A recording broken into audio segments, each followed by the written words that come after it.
దేవుని పరిశుద్ధమైన నామానికి స్తోత్రములు.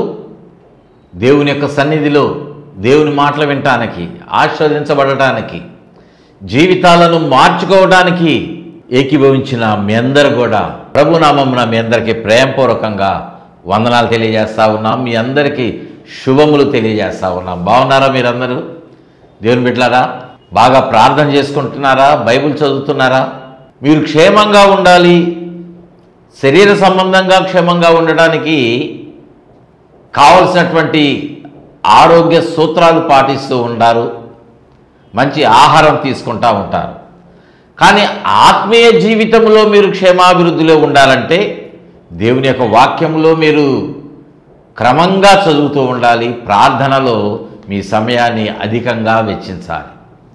దేవునితో నడిచినటువంటి అనుభవాన్ని మీరు కలిగి ఉండాలి. అప్పుడే మీరు ఆత్మీయ క్షేమాభివృద్ధిలో ఉంటారు. ప్రియ దేవుని బిడ్డలారా, దేవుని యొక్క సంఘముగా ఉన్నటువంటి మీరు వధువు సంఘంగా ఉండడానికి ఇష్టపడుతున్నారు. ఈ లోకంలో ఒక సంఘానికి మీరు చెందినవారుగా ఉండొచ్చు, కానీ ఆ సంఘము వధువు సంఘంగా ఉండాలి. వధువు సంఘంగా ఉండాలంటే నువ్వు కొన్ని సిద్ధపడాలి. నువ్వు కొన్ని విషయాలలో కొన్నింటిని మనం లేఖనంలో నేర్చుకున్నట్లయితే సంఘము వధువుగా ఉండటానికి ఎలా సిద్ధపడాలి అనేటువంటిది చూస్తే, మొట్టమొదటగా అపోస్తుడైనటువంటి పౌలు తీతుకు వ్రాసినటువంటి పత్రికలో 3వ అధ్యాయము 5వ వచనంలో మనము నీతిని అనుసరించి చేసిన క్రియల మూలముగా కాక తన కనికరము చొప్పుననే పునర్జన్మ సంబంధమైన స్నానము ద్వారాను పరిశుద్ధాత్మ మనకు నూతన స్వభావమును కలుగు చేయటం ద్వారాను మనలను రక్షించెను. ప్రియ దేవుని బిడ్డలారా, మనం ఇక్కడ ఏ స్థితిలో ఉన్నామో, ఏ స్థితిలో ఉండాలి? మనమందరం కూడా కొన్ని క్రియలు చేస్తూ ఉంటాం. నీతి క్రియలు, లోకరీతిగా దాన ధర్మాలు చేస్తూ ఉంటాం. పేదవాళ్ళకి కొంచెము వస్త్రాలు ఇస్తాం, మనకున్న దాంట్లోనే వాళ్ళకి ఆహారం పెడతాం, కొంత డబ్బులు సహాయం చేస్తూ ఉంటాం. మనము చర్చెస్కి, మందిరాలకి కొంత కానుకనిస్తూ ఉంటాం, అర్పణ చెల్లిస్తూ ఉంటాం. దేవుని సేవకులు వారిని మనం గౌరవిస్తున్నాం. అన్ని రకాలుగా మంచి క్రియలే ఉన్నాయి, కానీ వాటి వలన మనం పరలోకానికి వెళ్ళాం. వాటి వల్ల మనం పరలోకానికి వెళితే డబ్బులున్న వాళ్ళందరూ కూడా పరలోకానే ఉంటారు. డబ్బులు లేనటువంటి వాళ్ళు నరకంలో ఉంటారా? అది కాదుగా. లేఖనం మనకు చెప్తా ఉన్నటువంటి మాట, మనము నీతిని అనుసరించి చేసిన క్రియల మూలముగా కాదు, కానీ మనము దేవుని యొక్క కనికరమును బట్టి తన పునర్జన్మ సంబంధమైన స్నానము ద్వారా, పునర్జన్మ సంబంధమైన స్నానము అంటే పునఃస్థితి స్థాపన సంబంధమైన. పునర్జన్మ అంటే మరొక జన్మ మనకు లేదు, మరొక జీవితం ఉన్నది కానీ మరొక జన్మ లేదు. ఈ మాట మనం గుర్తుపెట్టుకోవాలి. మనకు బైబిల్ గ్రంథం నేర్పిస్తున్నటువంటి ప్రాముఖ్యమైనటువంటి మాట, క్రైస్తవులుగా ఉన్నటువంటి వారికి మాత్రం అది ఎవ్వరికీ మరొక జన్మ లేదు. మనం ఏమనుకుంటామంటే ఈ లోకంలో చేసినటువంటి పుణ్యకార్యాలను బట్టి, దాన ధర్మాలను బట్టి వారు వచ్చే జన్మలో కూడా విలువ కలిగినటువంటి మనిషినిగా, క్షేమంగా, సుఖపడేటువంటి వాళ్ళుగా జన్మిస్తారు, పుడతారనుకుంటారు. అదంతా ఒట్టి మాటే. మరో జన్మ అనేటువంటిది మనకు లేదు. మనము దేవుని బిడ్డలముగా ఉండాలంటే మనము బాప్తిజం పొందాలి. పునర్జన్మ సంబంధమైన స్నానం అంటే వాక్య ప్రకారముగా మనము దేవునికి మనలను మనము అప్పగించుకొని పాపములను విడిచిపెట్టి పాపములతో మలినమైపోయినటువంటి మన శరీరమును మనము ప్రభు యొక్క రక్తములో కడగబడాలి. మనము ఆయన రక్తములో కడగబడి లేఖనము తెలియజేసినటువంటి మాట ప్రకారంగా నీటిలో ముంచి లేపబడినటువంటి రీతిలో బాప్తిజం పొందాలి. అంటే అది దేనికి సూచనగా ఉంటుంది? దేన్ని చూపిస్తుంది? నీటిలో ముంచబడటము మనము శారీరకంగా మరణించటము, మరలా పైకి లేచినప్పుడు మనము నూతనముగా మరలా జన్మించిన విధమునది తెలియజేస్తుంది. దేవునికి స్తోత్రం చెల్లిద్దాం. హల్లెలూయా. ప్రియ దేవుని బిడ్డలారా, అందుకని మనము స్నానము చేయాలి. పునర్జన్మ సంబంధమైనటువంటి స్నానమును మనము ఆచరించాలి. దేవునికి మహిమ కలుగును గాక. హల్లెలూయా. ఎందుకు మనం అలా ఉండాలి? మన జీవితము ఎలా ఉన్నది అంటే మనం ఎందుకు స్నానం చేయాలి అంటే లేఖనములో ఒక మాట ఇర్మియా భక్తుడు తెలియజేస్తా ఉన్నాడు. చూడండి, ఇర్మియా గ్రంథము 2వ అధ్యాయములో 22వ వచనములో, నీవు క్షారముతో కడుగుకొనినను విస్తారమైన సబ్బు రాచుకొనినను నీ దోషము మరకవలే నాకు కనబడతా ఉన్నది. ప్రియ దేవుని బిడ్డలారా, మన దోషములు ఎలా ఉన్నాయంటే మరకలాగా ఉన్నాయి. సబ్బు పూసుకుంటే సరిపోదు. మనము ఏదో కొంత కానుకనిచ్చేస్తే సరిపోదు. మనం ఏం చేయాలి? మన ఒంటికి అంటున్నటువంటి ఆ మలినమును, మురికిని, మనము దుర్వాసనతో ఉన్నటువంటి మన శరీరాన్ని మనము స్నానము చేసినప్పుడు ఆ యొక్క దుర్వాసన అంతా పోతుంది. మంచి వాసన మనకు వస్తుంది. అవును కదా? అందుకనే పగలంతా స్కూల్కి వెళ్ళొచ్చి ఆటలాడి వచ్చినటువంటి పిల్లలకు తల్లిదండ్రులు ఏం చేస్తారు? రాగానే స్నానం చేయించేసి డ్రెస్ చేంజ్ చేస్తారు. మనం బయటికి వెళ్ళొస్తే మనం ఏం చేస్తున్నాము? మనం కూడా స్నానం చేస్తాం మురికిపోవటానికి. అలాగే శరీర సంబంధమైనటువంటి మురికిపోవటానికి మనము శరీర సంబంధమైనటువంటి కార్యాన్ని మనం చేసినట్లుగానే ఆత్మ సంబంధమైనటువంటి మురికిపోవటానికి, పాపము పోవాలంటే మనము ఆత్మ సంబంధమైనటువంటి మార్గమును మనం అనుసరించాలి. లేఖనములో చెప్పినటువంటి రీతిగా మనలను మనము కడుక్కోవాల్సిందే. లేకపోతే మనము ఎలా ఉంటామంటే మురికిగానే ఉంటాం. మురికిగా ఉంటే, పాపముతో ఉంటే, మనము శరీర సంబంధమైనటువంటి దుర్వాసన మనకు వస్తే దేవుడు దాన్ని అంగీకరించాడు. పాపమును దేవుడు అంగీకరించాడు. ఆయన పరిశుద్ధుడు. ప్రియ దేవుని బిడ్డలారా, నిన్ను దేవుడు అంగీకరిస్తాడు, నీలో ఉన్న పాపాన్ని ఆయన త్రోసివేస్తాడు. మనం ఇంకెలా పరలోకంలో ఉంటాం?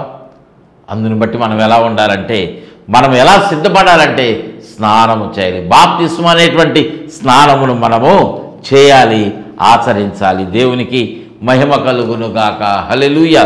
అందుకే పౌలు భక్తుడు గలతీ సంఘానికి లేఖ వ్రాస్తూ, గలతీలకు రాసినటువంటి పత్రిక 3వ అధ్యాయము 27వ వచనంలో, క్రీస్తులోనికి బాప్తిస్మము పొందిన మీరందరూ క్రీస్తును ధరించుకొని ఉన్నారు.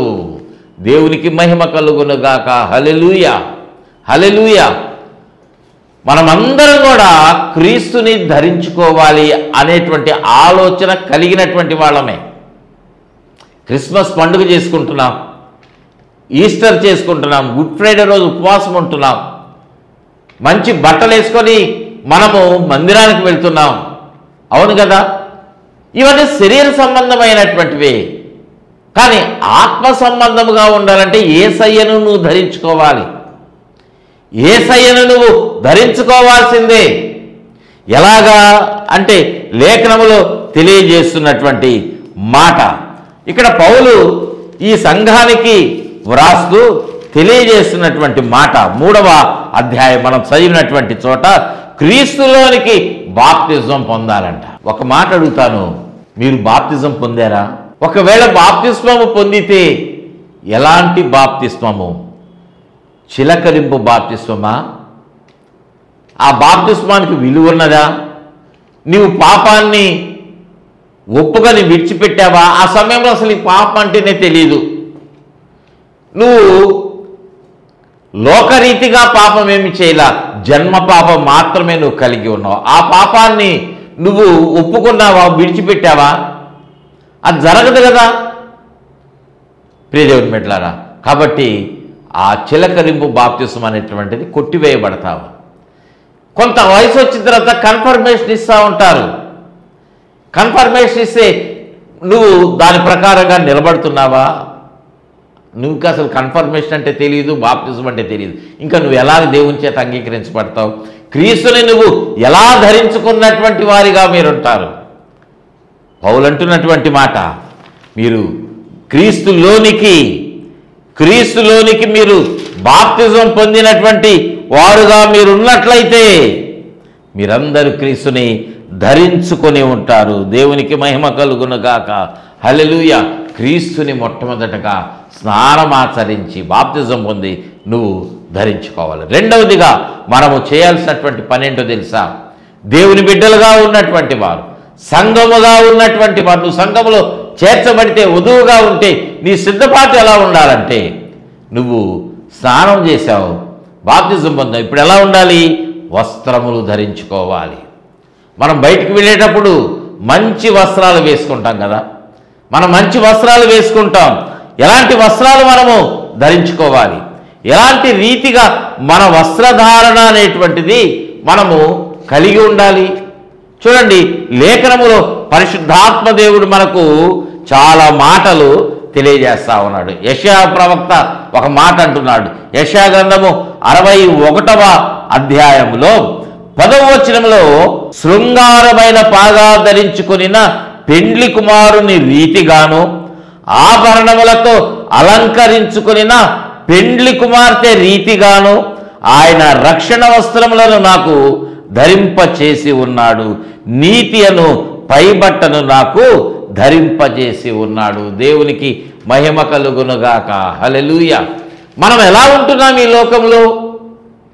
ప్రభువారు పెండ్లి కుమారునిగా రాబోతా ఉన్నాడు కదా. ఆయన పెండ్లి కుమారుడు అంటే మనమెవరమి అంటే, మనమందరము పెండ్లి కుమార్తెగా ఉన్నటువంటి వాళ్ళము, వధువుగా ఉన్నటువంటి వాళ్ళం.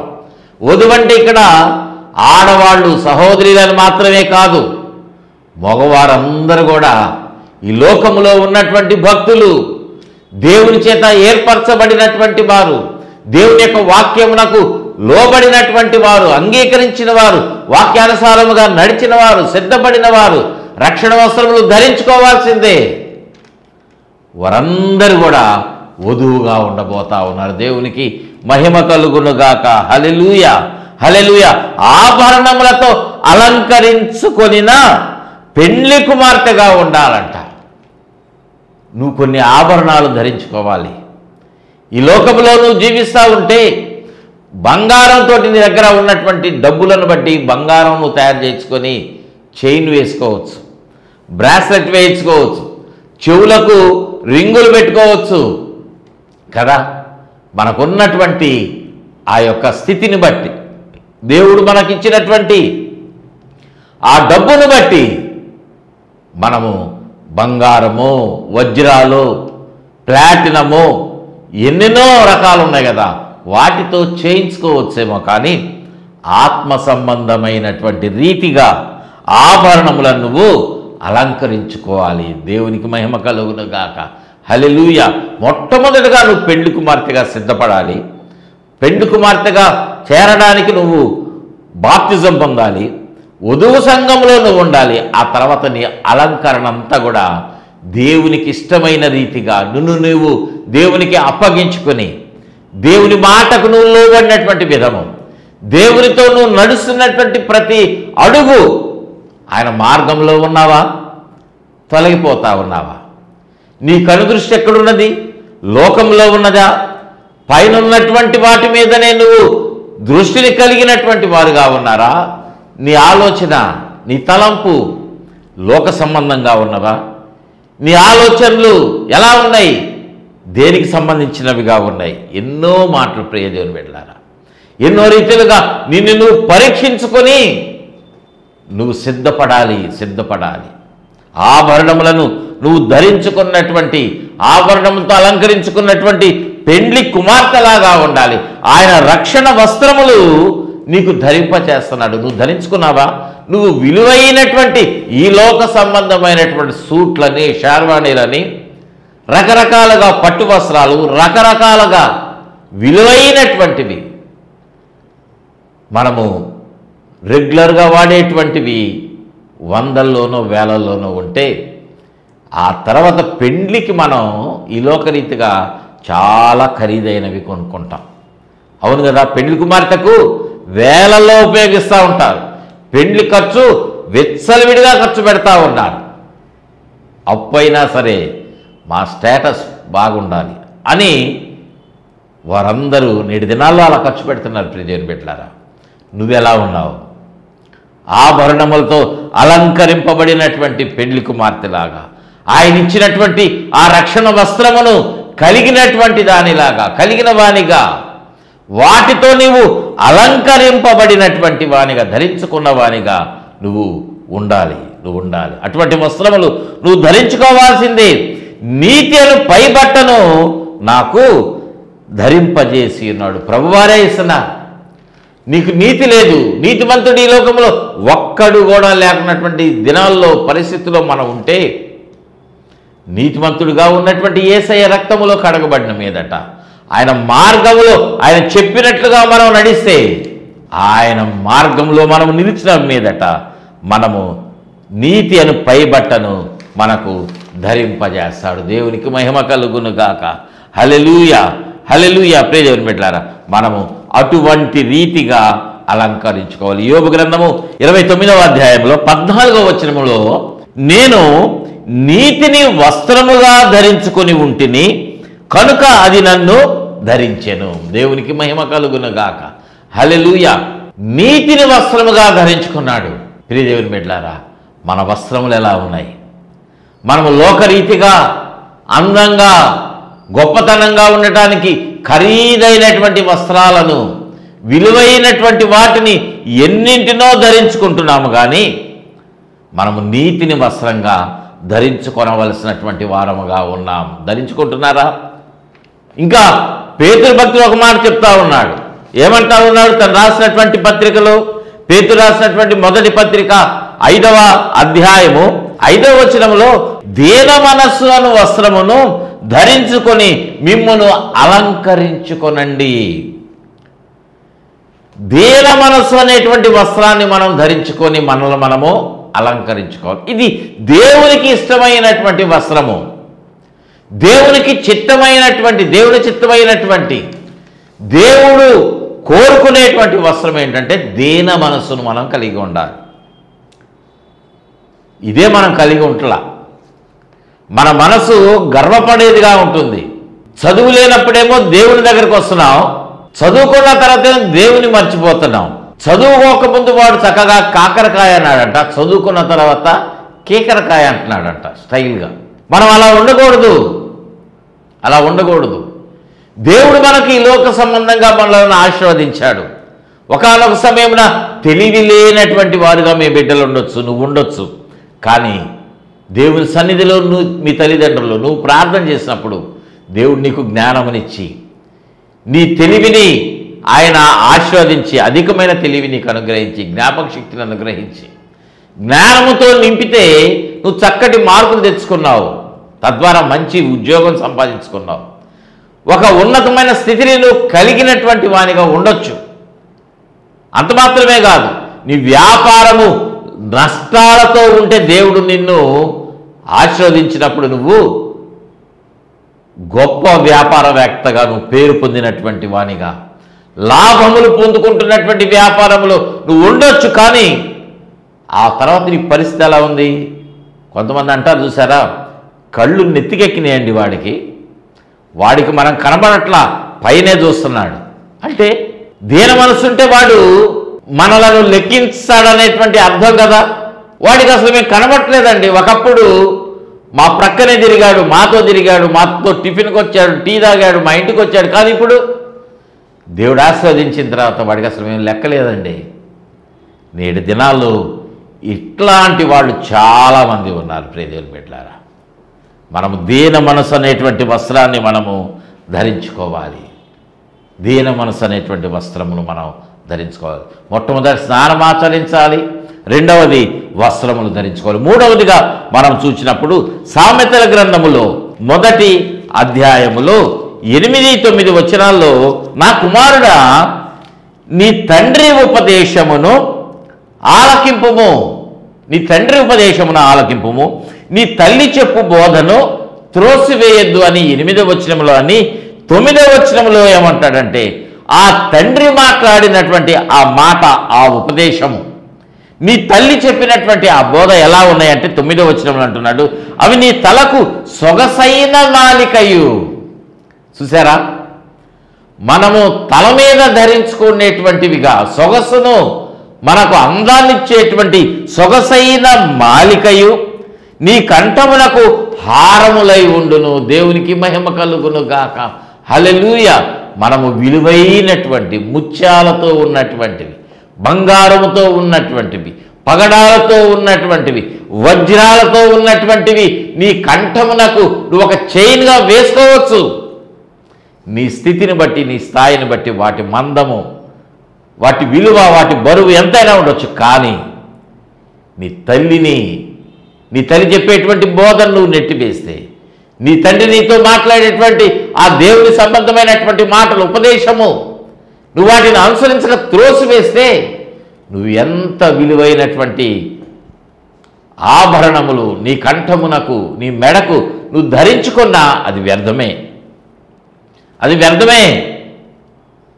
దేవుని యొక్క మాట నీ కంఠమునకు నువ్వు ఆభరణంగా ధరించుకోవాలి. దేవుని యొక్క మాటలు తల్లిదండ్రులు చెప్తున్నారు నేటి దినాన, అరే నాన్న ప్రార్థన చేసుకోరా, మందిరానికి రా, ఈరోజు ఆదివారం వెళ్దాం, ఈరోజు సేవకులు వస్తున్నారు రండి అంటే ఎంతమంది వస్తున్నారు? వచ్చినా కూడా ఫోన్ పట్టుకొని మందిరములో ఇలా చూస్తూ ఉన్నారు కదా. ఇట్లా ఉన్నారు వాళ్ళు. ఇంకా దేవుని సన్నిధిలో దేవుని మాటలు ఏమి వింటారు వాళ్ళు? ప్రియ దేవుని బిడ్డలారా, మనమందరం కూడా ఎలా ఉండాలంటే, దేవుని చేత ఆశీర్వదింపబడినటువంటి అనుభవంలో ఉండాలంటే దేవుని మాటను మనము అంగీకరించాలి. దేవుడు చెప్పినటువంటి మాటను మనము త్రోసివేయొద్దు. తల్లిదండ్రులు చెప్పినటువంటి మాట, అది దేవుని యొక్క వాక్యం వారు చెప్తా ఉంటే నువ్వు త్రోసివేయద్దు. తండ్రి మాటను, తల్లి యొక్క బోధను నువ్వు త్రోసివేయద్దు. నువ్వు తండ్రి యొక్క ఉపదేశమును నువ్వు త్రోసివేయక నువ్వేం చేయాలంటే కంఠమునకు హారముగా వాటిని నువ్వు ధరించుకోవాలి. దేవునికి మహిమ కలుగునుగాక. హల్లెలూయా. సామెతల గ్రంథం 3వ అధ్యాయములో 3వ వచనంలో, దయను సత్యమును ఎన్నడును నిన్ను విడిచిపోనీయకము, వాటిని కంఠభూషణముగా ధరించుకొనము. దేవుని యొక్క బిడ్డలారా, దేవుని బిడ్డలారా, ప్రియ సహోదరుడా, సహోదరి, ప్రియ ఎవరి బిడ్డ, ఈ లోకంలో నువ్వు విలువైనటువంటి ఆభరణాలు ధరించుకుంటున్నవేమో కానీ నీ యొక్క తండ్రి మాటను, తల్లి బోధన అంత మాత్రమే కాదు, దేవుని యొక్క దయ నువ్వు కంఠమునకు హారంగా ధరించుకోవాలి. సత్యమును ధరించుకోవాలి. సత్యం అంటే ఏంటి అంటే లోక సంబంధమైనటువంటి రీతిగా మాత్రమే కాదు కానీ పరలోక సంబంధమైన రీతిగా. సత్యం అంటే ప్రభు అంటున్నారు, నేనే మార్గము, సత్యమును, జీవమును. దేవునికి మహిమ కలుగును గాక. హల్లెలూయా. ప్రభువే సత్యముగా ఉంటే, సత్యము నీకు ప్రభువు నువ్వు ధరించుకుంటే నువ్వు ఎలా ఉంటావో తెలుసా? దేవుని యొక్క సంఘములో వధువుగా ఉన్నటువంటి నీవు, వధువు సంఘములో సిద్ధపడి ఉన్నటువంటి నీవు అలంకరించబడినటువంటి రీతిగా సిద్ధపడుతూ నీవు అందంగా కనిపిస్తావు. దేవునికి మహిమ కలుగును గాక. హల్లెలూయా, హల్లెలూయా. చివరిగా ఒక మాట చెప్పుకుని మనం ముగించుకుందాం. ఆయనకు ఇష్టమైనటువంటి స్వభావాన్ని మనము ధరించుకోవాలి. దేవునికి ఇష్టమైన స్వభావము నేటి దినాలు అందరిలో కరువైపోతా ఉన్నది. ఇది ఏం చెప్తున్నది దేవుని యొక్క వాక్యము? దేవుని స్వభావము ఎలాంటి స్వభావం ఆయనకు ఇష్టమైనటువంటిది? చూడండి, పౌలు భక్తుడు లేఖ వ్రాసు ఎఫెసు పట్టణంలో ఉన్న సంఘానికి తెలియజేసినటువంటి మాట 4వ అధ్యాయము 23-24 వచనాల్లో అక్కడ వ్రాయబడినటువంటి మాట, మీ చిత్తవృత్తి యందు నూతన పరచబడిన వారై, మీ చిత్తవృత్తి యందు నూతన పరచబడిన వారై, నీతియు యథార్థమైన భక్తియు కలిగిన వారై, దేవుని పోలికగా సృష్టింపబడిన నవీన స్వభావమును ధరించుకోవాలి. దేవుని పోలికగా సృష్టించబడినటువంటి నవీన స్వభావం, క్రొత్త స్వభావము. క్రొత్త స్వభావం ధరించుకోవాలంటే నువ్వేం చేయాలి? పాత స్వభావం ఒకటి నీకున్నది, రోత స్వభావం ఒకటి ఉన్నది, పాపముతో ఉన్నటువంటి స్వభావము మరొకటి నీకున్నది. లోకమును ధరించుకున్నటువంటి, లోకములో నడిచినటువంటి, లోకాన్ని నువ్వు అనుసరించి చేస్తున్నటువంటి క్రియల వలన నీకున్నటువంటి పాపపు స్వభావం చూశారు, దాన్ని నువ్వు విడిచిపెట్టాల్సిందే. దాన్ని నువ్వు కడిగి వేసుకోవాల్సిందే, ఆ మలినాన్ని కడిగి వేసుకోవాల్సిందే, ఆ మురికిని వదిలించుకోవాల్సిందే. అప్పుడే నువ్వు నవీన స్వభావాన్ని ధరించుకుంటావు. మీరు ఎలా ఉన్నారు? నవీన స్వభావాన్ని ధరించుకున్నారా? ఈ భేటీ విషయంలో అంటే నీతియు యథార్థమైన భక్తి గలవారు. నేటి దినాన మన భక్తి ఎలా ఉన్నదంటే యథార్థంగా లేదు ప్రియ దేవుని బిడ్డలారా. ప్రాచీన స్వభావం ఉంది, భక్తిగానే మందిరానికి వెళ్తున్నాం, కానీ మనం ఎలా ఉంటున్నాం? మనము దేవుని సంఘములో వధువుగా ఉంటే, సంఘము వధువుగా ఉన్నటువంటి సంఘములో మనం ఉంటే మనం సిద్ధపడాలి, బాప్తిజం పొందాలి, వస్త్రములు ధరించుకోవాలి, ఆభరణములతో అలంకరించబడాలి. నవీన స్వభావాన్ని ధరించుకుంటే దేవునితో నువ్వు సంఘములో, ఆయన దగ్గర సార్వత్రిక సంఘములో ఉండగలుగుతావు. అటువంటి కృప పరిశుద్ధాత్మ దేవుడు మనకందరికీ, మీకందరికీ దయచేయునుగాక. ఆమెను ప్రార్థన చేసుకుందామండి.